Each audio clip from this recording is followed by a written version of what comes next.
Hello mga kayuying at mga kayamers natin dyan. Ngayon, luto tayo ng baked potato. Tara, simulan na natin.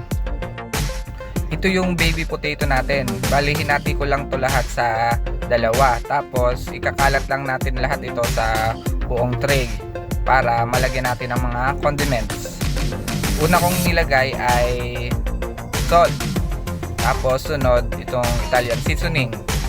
Tapos sunod nating lalagay ay paprika powder.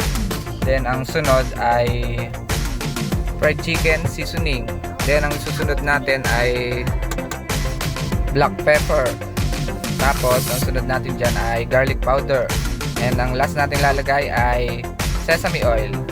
Lagyan lang natin hanggang sa malagyan halos lahat ng baby potato natin. Then after natin malagyan, hahalu-haluin lang natin.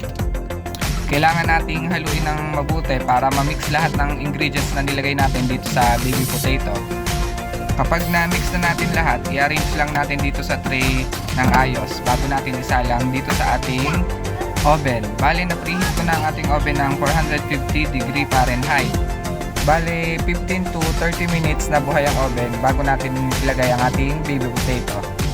Cooking time ko dito ay 45 to 1 hour.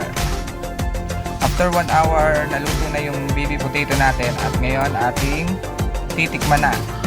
Bali, pagkakuha natin sa oven, halu-haluin lang natin itong mga baby potato para hindi siya dry, para malagyan siya ng sesame oil na nilagay natin. Kumuha na tayo at maglagay tayo sa ating plato para ating matikman na. Sa kagustuhan kong tikman agad, nalimutan kong mainit nga pala.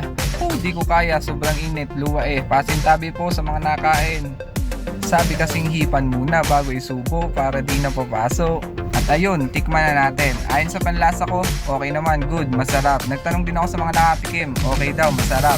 So paano mga kayuying, mga kayamers, salamat muli sa panonood. Sa ulitin!